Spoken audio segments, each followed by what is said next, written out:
Hello everyone, once again welcome back to my channel. और आज जैसा कि हमने डिसाइड किया था कि नेक्स्ट डे हमें क्या करना है, मोटिवेशन थ्योरीज। तो आज हम मोटिवेशन थ्योरीज को डिस्कस करेंगे। मोटिवेशन थ्योरीज दो कैटेगरीज में डिवाइडेड होती हैं, content theories and process theories. और content theories and process theories further divided होती हैं। कंटेंट थ्योरीज फर्दर 4 कैटेगरीज में डिवाइड है और ये भी फर्दर 4 कैटेगरीज में डिवाइड। अगर हम कंटेंट थ्योरीज की बात करें तो कंटेंट थ्योरीज क्या करती है, they focus on identifying specific factors that motivate individual. यानी कहने का मतलब क्या है कि वो क्या है, वो व्हाट फैक्टर, वो क्या चीज है जो इंसान को काम करने पर मजबूर करती है या उसे मोटिवेट करती है काम करने के लिए। इस तरीके की थ्योरीज क्या कहलाती हैं, कंटेंट थ्योरीज, जो क्या का आंसर दे कि वो क्या है जो इंसानों को मोटिवेट करता है।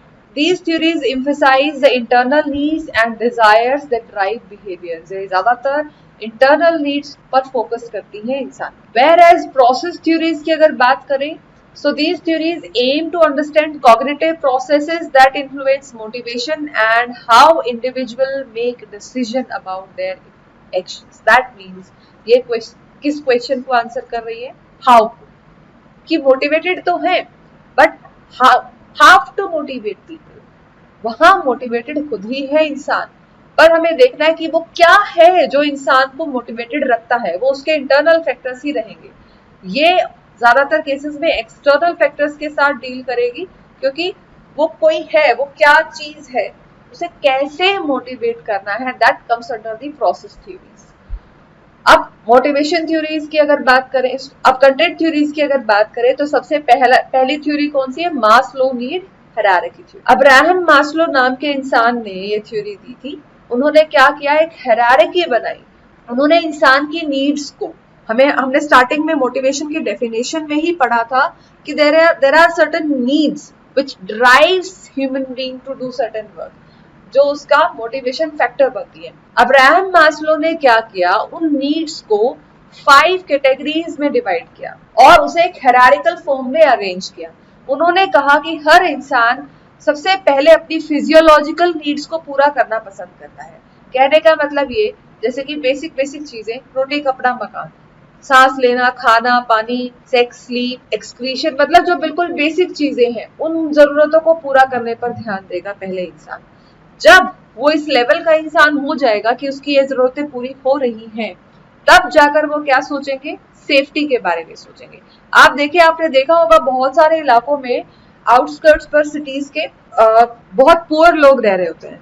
उनकी लिविंग कंडीशन ज्यादा अच्छी नहीं होती है, उनके पास बेसिक एम्यूनिटीज अवेलेबल नहीं होती है, पानी की सुविधा उनके पास अच्छी नहीं होती है, उनका एक्सक्रीशन यानी उनके लिए टॉयलेट्स अवेलेबल नहीं होते हैं। So they are not bothered about the safety. उनको बस खाना नसीब हो जाए और रहने के लिए एक दिन घर मिल जाए, रोटी कपड़ा मकान मिल जाए, वो उनके लिए काफी है।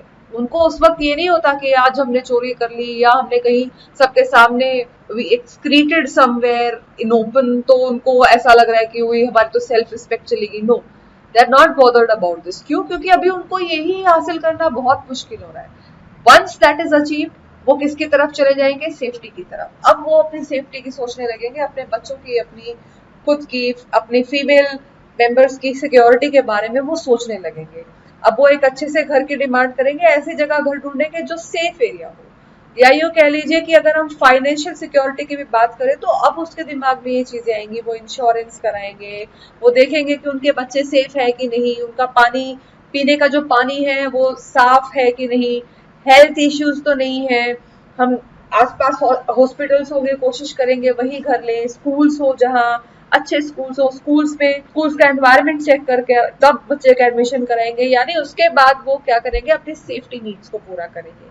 जब उनकी फिजियोलॉजिकल और सेफ्टी नीड्स पूरी हो जाएंगी, फिर वो आएंगे अपनी सोशल नीड्स पर, या यूं कह लीजिए लव और बिलोंगिंगनेस अब उनके अंदर आने लगेगी। अब वो अपनी फैमिली के बारे में सोचने लगेंगे, वो फ्रेंड्स सर्कल बढ़ाने लगेंगे अपना, वो अपने चाचा ताऊ मामा मामी इनके बारे में सोचने लगेंगे, रिश्तेदारी बढ़ाने लगेंगे, पड़ोसियों के साथ एफिलिएट होना चाहेंगे कि हाँ सबके अंदर सबके सामने उनकी कोई इज्जत हो, सब उनको अप्रिशिएट करें, सब उनसे आकर बात करें। So that sense of love and belongingness comes after all this.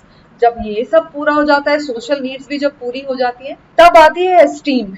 अब उनके अंदर वो अपना डेवलप करने लगते हैं confidence, respect of, they start craving for respect from others, कि और लोग उनकी इज्जत करना स्टार्ट करें। अब वो इस लेवल पर पहुंच जाते हैं। उससे पहले वो औरों की इज्जत कर रहे होते हैं और दूसरा उनकी करे ना करे उनको फर्क नहीं पड़ता, but now they just want affiliation, कि सब उनके साथ मिलजुल कर रहे हैं। जब उनकी ये चीज पूरी हो जाती है तो वो किस पर आते हैं, एस्टीम पर आते हैं। जब उनकी एस्टीम नीड्स भी पूरी हो जाती है तो वो हाईएस्ट लेवल पर पहुंच जाते हैं, जिसको हम बोलते हैं सेल्फ एक्चुअलाइजेशन। सेल्फ एक्चुअलाइजेशन उसकी फुल पोटेंशियल को जब वो यूटिलाइज कर लेता है उसे कहते हैं, यानी वो बड़ी चैलेंजिंग जॉब्स करने लगता है। जितनी भी क्रिएटिव चीजें हैं, आर्ट एंड क्राफ्ट की तरफ बड़े बड़े आर्टिस्ट लोग जो हैं, जो पैसे के बारे में नहीं सोच रहे, अब वो सोच रहे हैं कि क्रिएटिविटी के बारे में। जितनी भी अच्छी अच्छी चीजें हैं जैसे सोशल वेलफेयर, चैरिटी, और जब इंसान सोचने लगे पर्पस क्या है लाइफ में आने का, वो पैसे से ज्यादा और चीजों को अहमियत देने लगे, मॉरल वैल्यूज और अपने परिवार और ह्यूमन बींग्स के साथ ज्यादा अच्छा बिहेव करना, ज्यादा अच्छी बॉन्डिंग रखना, ह्यूमंस को ज्यादा वैल्यू देना, नेचर को ज्यादा वैल्यू देना, जब ऐसी ऐसी सोच रखने लगे, बड़ी ऊपर अच्छे वाली सोच रखने लगे, तब वो कौन से लेवल पर पहुंच जाता है, सेल्फ एक्चुअलाइजेशन नीड्स पर, जब वो चैलेंजिंग जॉब्स एक्सेप्ट करने लगता है। पर इस थ्योरी में क्या है कि जैसे जैसे लोअर ऑर्डर नीड्स सेटिस्फाई होती जाती तो नेक्स्ट लेवल की नीड्स डोमिनेंट होती जाती, यानी अब जो इंसान है वो मोटिवेटेड फील नहीं करेगा लोअर लेवल की नीड्स के, क्योंकि वो उसकी सेटिस्फाई हो चुकी। अब वो हायर लेवल, नेक्स्ट लेवल की नीड्स के अकॉर्डिंग ही मोटिवेट हो पाएगा। So from the standpoint of this theory, we could say that no need is ever gratified, और जो एक बार नीड सेटिस्फाई हो गई है अब वो मोटिवेशनल फैक्टर का काम नहीं करेगी। ये आपके आगे एक और थ्योरी आएगी, ERG थ्योरी करके, उसके साथ कंपैरिजन किया है। जनरली लोग पूछ लेते हैं मास्लो नीड हायरार्की थ्योरी और एल्डेफर्स ERG थ्योरी कैसे रिलेटेड है। देखिए हमने क्या किया है, हमने कहा है मास्लो थ्योरी में सबसे जो लोअर ऑर्डर है नीड्स का वो कौन सा है, फिजियोलॉजिकल नीड्स। जब उसकी वो पूरी हो जाती है तो वो अब उससे मोटिवेटेड फील नहीं करता, वो नेक्स्ट लेवल पर चला जाता है। अब उसको क्या, अब वो किन नीड्स को, किन जरूरतों को पूरा कर रहा होता है, सेफ्टी नीड्स को। जब उसकी सेफ्टी नीड्स भी पूरी हो जाती है तो वो किन पर जाता है, सोशल नीड्स पर। ये थी कमियां, डेफिशिएंसी नीड्स थी उसकी, ये उसकी लाइफ में थी नहीं, जिनको वो पूरा करने के लिए मोटिवेटेड फील करता है और काम करता है। इसी में अगर हम इन फर्स्ट टू लेवल्स की बात करें तो ये जीवित रहने के लिए जरूरी है, एग्जिस्टेंस के लिए जरूरी है। एल्डरफर्स की ERG थ्योरी के अकॉर्डिंग इसको नाम दिया गया एग्जिस्टेंस। सोशल नीड्स को का दूसरा को हम कह सकते हैं रिलेटेडनेस नीड्स इनकी थ्योरी के अकॉर्डिंग। अब डेफिशिएंसी नीड्स पूरी होने के बाद आपकी कौन सी नीड्स आ गई, ग्रोथ नीड, और ERG मॉडल में उसी को कहा गया ग्रोथ नीड्स, जिसमें ये आपके दो ऑर्डर्स आएंगे, esteem needs and self actualization needs. इसमें इंसान एक्चुअल में ग्रो कर रहा है। अब इसी हायरार्की को दूसरे तरीके से भी देखा जा सकता है, क्योंकि क्वेश्चन अगर घुमा फिरा कर पूछा जाए तो वो कैसे आ सकता है कि motivation decreases as needs are met. Motivation जो है वो घटती चली जाती है जैसे जैसे जरूरतें पूरी होती जाती है। जब हमारी फिजियोलॉजिकल नीड्स पूरी हो जाएंगी तो अब मोटिवेशन घट जाएगी। मोटिवेशन बढ़ाने के लिए हमें कहाँ जाना पड़ेगा, नेक्स्ट लेवल पर। इन द सेम वे जब सेफ्टी नीड्स पूरी हो जाएंगी तो हम जाएंगे उससे नेक्स्ट लेवल पर, जब सोशल नीड्स पूरी हो जाएंगी तो हम जाएंगे एस्टीम नीड्स पर। अब इन्हीं का दूसरा नाम क्या था, डेफिशिएंसी नीड्स। अब दूसरी क्या है, ग्रोथ नीड्स, या यूं कह लीजिए बीइंग नीड्स, जिसमें यानी हम कह रहे हैं कि हम असली ह्यूमंस बन गए, जिसमें हम ऑनेस्टी और जितने भी अच्छी अच्छी मॉरल वैल्यूज है उन सब का ख्याल रख रहे होते हैं, एक अच्छा एक्चुअल ह्यूमन बीइंग बनने की कोशिश कर रहे होते हैं। So motivation increases as the needs are met. इसमें मोटिवेशन बढ़ती चली जाती है इस ग्रोथ नीड्स में। जैसे जैसे हमारी नीड्स पूरी होती हैं वो कम होने की बजाय मोटिवेशन लेवल और हाई होता है। बेशक से हम नेक्स्ट ऑर्डर पर पहुंच जाते हैं, लेकिन मोटिवेशन लेवल लो होने के बाद हायर पर नहीं पहुंच रहे होते। अब हमें एक्चुअल में मोटिवेटेड फील हो रहा है नेक्स्ट लेवल को भी अचीव करने के लिए। The next theory is Herzberg two factor theory. नाम आपको मुश्किल लग रहा होगा इसकी स्पेलिंग, अदरवाइज ये बहुत ही प्यारी, बहुत ही सिंपल सी थ्योरी है। इसमें आपके दो फैक्टर्स हैं, hygiene factors and satisfier factors. Hygiene factors का क्या मतलब है, वो ऐसे फैक्टर्स हैं जो आपकी जॉब से जॉब डिससेटिस्फेक्शन को रिमूव करते हैं, वो आपकी जॉब से आपकी जॉब डिससेटिस्फेक्शन को एलिमिनेट कर रहे होते हैं, रिमूव कर रहे होते हैं, या यूं कह लीजिए प्रिवेंट कर रहे होते हैं। They will not improve job satisfaction, वो आपके जॉब में कोई एनहेंसमेंट नहीं कर रहे होते, वो सिर्फ, यानी हम क्या कहना चाहते हैं कि हाइजीन फैक्टर्स सिर्फ ऐसे फैक्टर्स हैं, जैसे हम कहें कि इंसान को हाइजीनिक होना चाहिए, तो अगर इंसान हाइजीनिक है, ऐसा तो नहीं है ना कि इंसान हाइजीनिक ना हो तो वो मर जाता है, नहीं, he or she will survive। इसी तरीके से आप ऐसे ही याद रखना कि हाइजीनिक फैक्टर्स वो फैक्टर्स हैं कि अगर वो प्रेजेंट हैं तो कोई फर्क नहीं पड़ता किसी को, तो उसको ऐसा नहीं कहेंगे कि वो मोटिवेटेड फील करेंगे, नो। लेकिन अगर वो नहीं है तो बहुत फर्क पड़ेगा, तो सब लोग डिससेटिस्फाइड हो जाएंगे जॉब से और वो जॉब क्विट करना स्टार्ट कर देंगे, और वो बिल्कुल भी मोटिवेटेड फील करेगा तो खैर मतलब ही नहीं है।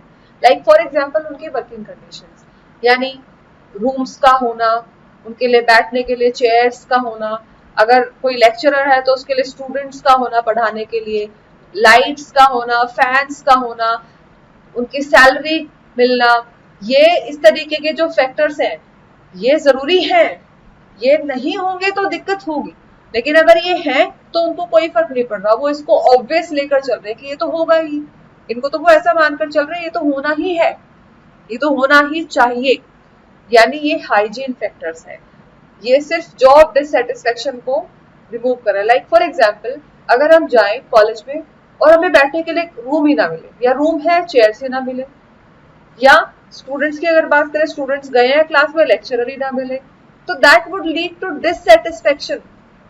अगर वो है तो कोई फर्क नहीं पड़ेगा, ऐसा नहीं है कि वो है तो बहुत बड़ी बात होगी, दैट इज क्वाइट ऑब्वियस, वो तो होना ही चाहिए।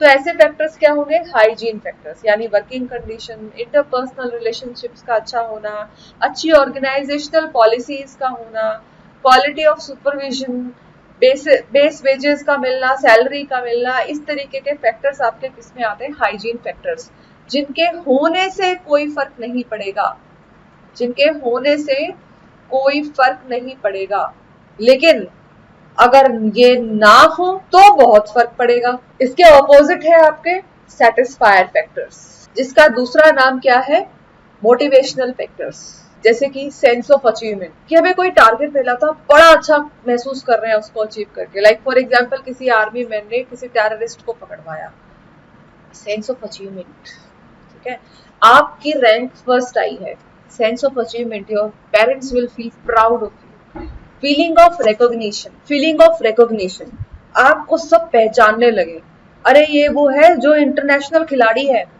ये देश का पहला रेसलर है, ये चेस प्लेयर है जो जीत कर आया है देश के लिए। तो मतलब फीलिंग ऑफ रिकॉग्निशन, कोई ऐसी जॉब जो आपको रिकॉग्निशन दिलाए, बड़ी सी पहचान दिलाए। सेंस ऑफ रिस्पॉन्सिबिलिटी, जिम्मेवारी का एहसास कि भाई आप जिम्मेवार हैं और ये पर्टिकुलर लोग जो है आपके अंडर काम करेंगे, ये आपकी जिम्मेवारी है, इनका अच्छा बुरा सब आपकी जिम्मेवारी है, तो आपको एक अच्छी सी फीलिंग आती है। अपॉर्चुनिटी फॉर एडवांसमेंट, बढ़ने के मौके, आगे बढ़ने के मौके, हर कोई चाहता है कि वो जिंदगी में आगे बढ़े।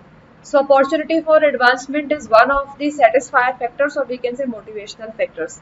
Feeling of personal growth, और खुद की पर्सनल ग्रोथ भी, कि हमारी पर्सनालिटी में काफी चेंजेस आ रहे हैं, हम बड़े पॉजिटिव हो गए हैं पहले से, आसपास बहुत सारे लोग, अच्छे अच्छे लोग एफिलिएटेड हैं, इस तरीके की चीजें आपके किस में आती हैं, सेटिस्फायर फैक्टर्स, या यूं कह लीजिए मोटिवेशनल फैक्टर्स में।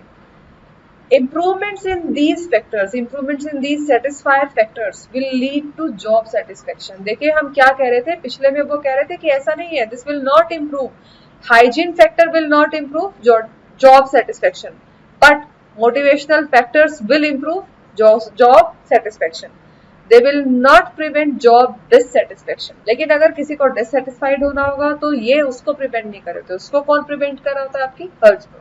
So what we can conclude about Herzberg two-factor principle, that job satisfaction के लिए कौन चाहिए, job satisfaction किससे मिलती है, influenced by motivator factors। Motivator factors आपके कौन से थे, अचीवमेंट, रिकॉग्निशन, रेस्पॉन्सिबिलिटी, खुद काम बड़ा चैलेंजिंग हो कोई आपके लिए, किसी को अगर चैलेंजिंग काम पसंद है, या क्रिएटिव हो जिसको क्रिएटिव काम पसंद है, आपके एडवांसमेंट हो रही है, पर्सनल ग्रोथ, आप एडवांस चीजें सीख रहे हैं, technological advancement etcetera. So improving the motivational factors will increase the job satisfaction, whereas improving the hygiene factor will decrease the job dissatisfaction। job satisfaction का होना हो या ना हो उससे फर्क नहीं पड़ेगा हाइजीन फैक्टर से।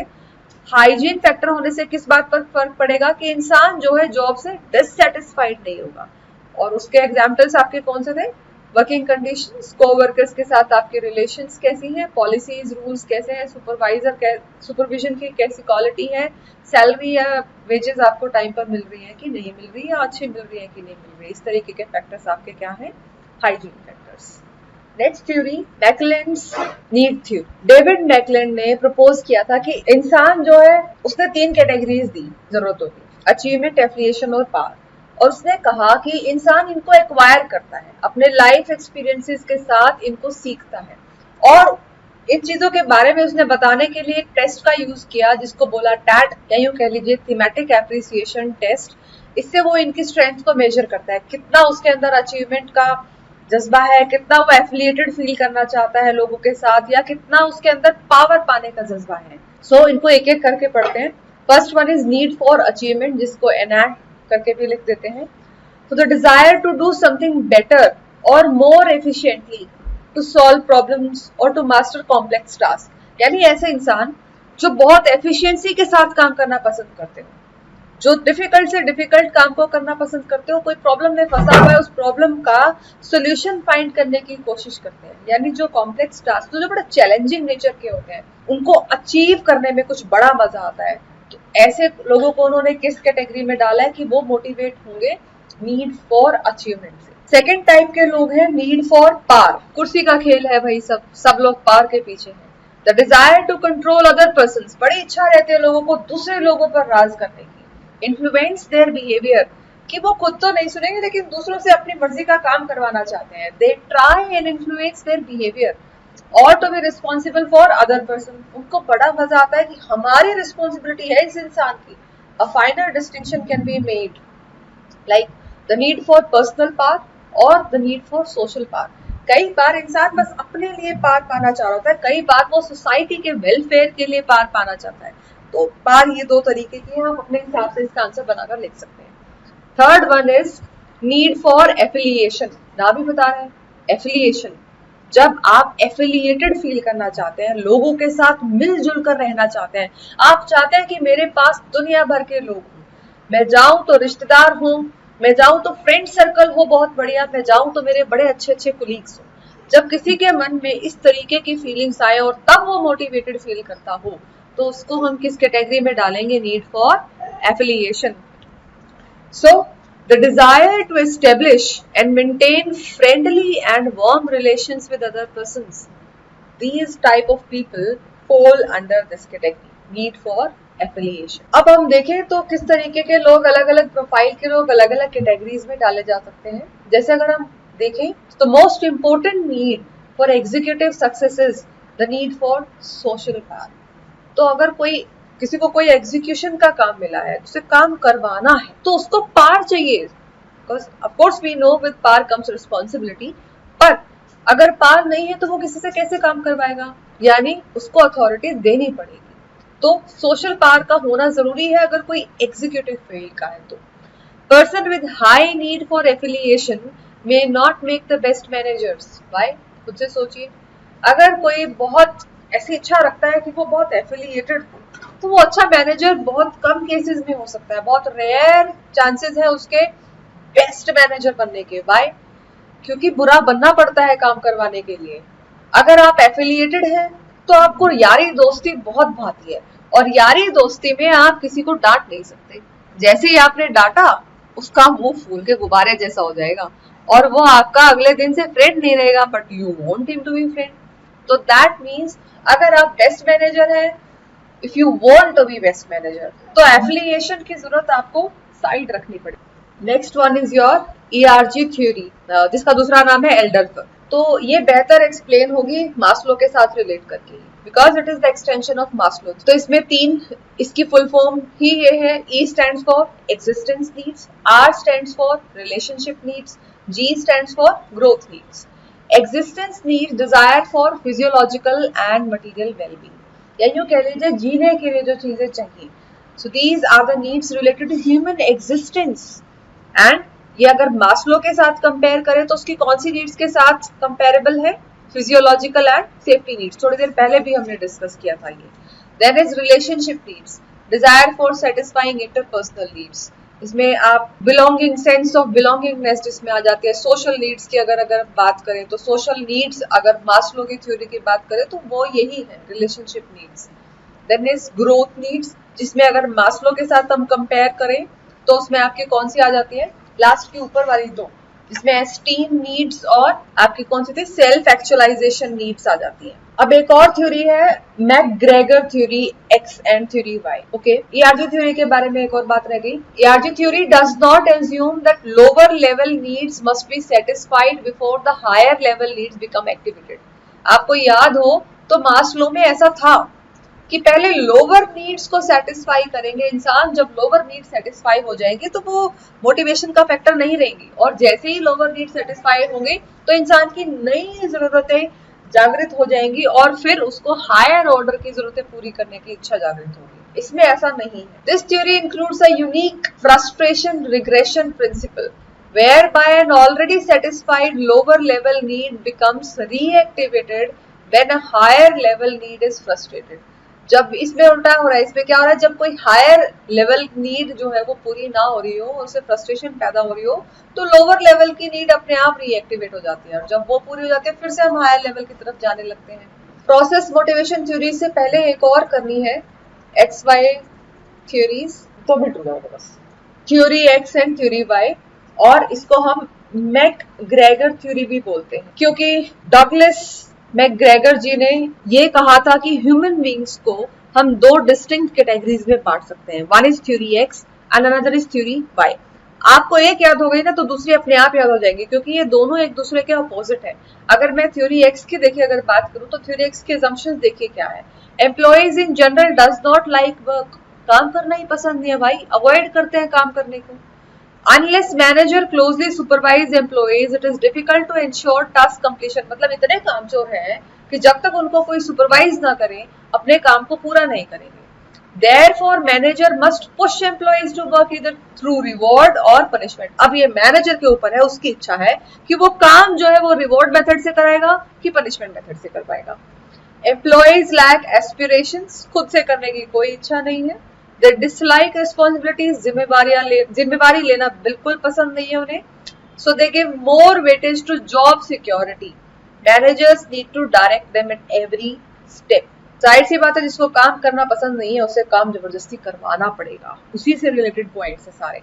तो खुद सोच ही लिया होगा आपने अब तक थ्योरी वाई में क्या assumptions रहेंगी। सो थ्योरी वाई में क्या है, एम्प्लॉइज लाइक देयर वर्क, और क्योंकि उन्हें काम करना पसंद है तो उनको ना कोई ऐसे जबरदस्ती काम करवाने वाला नहीं चाहिए, सुपरविजन नहीं चाहिए। उल्टा उनको वो ना पसंद रहेगा, क्यों मेरे सर पर बैठा है हर समय, है ना। तो उनको सेल्फ डायरेक्शन की आदत है, खुद से डायरेक्टेड है, खुद से सेल्फ कंट्रोल है उनके अंदर, और they are dedicated to achieve the goals set by the organisation. बस उनको एक बार बता दिया जाए क्या अचीव करना है, वो लग जाएंगे काम पर। They are very loyal, they are committed towards the organisation. Employees are ready to take responsibilities। उनको थोपने की जरूरत नहीं पड़ती, वो खुद से अपनी रिस्पॉन्सिबिलिटीज लेते हैं।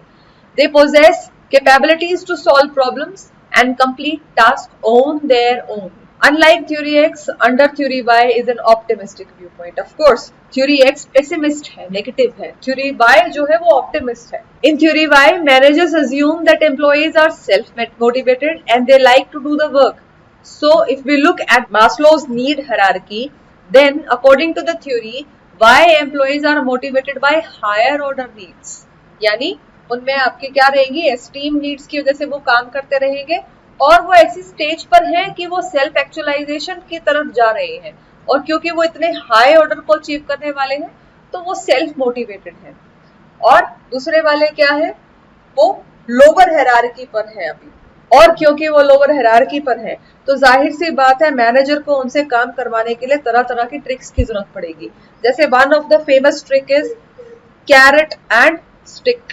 कैरेट एंड स्टिक ट्रिक, इसमें क्या होता है कि कैरेट यानी एक बार तो रिवॉर्ड दे दिया, फिर जरूरत पड़ी तो धमका दिया, यानी रिवॉर्ड और पनिशमेंट के बेसिस पर उनसे काम करवाते रहे जबरदस्ती। तो आज के लिए इतना ही। नेक्स्ट वीडियो में मिलेंगे प्रोसेस मोटिवेशन थ्योरीज के साथ। Thanks for watching.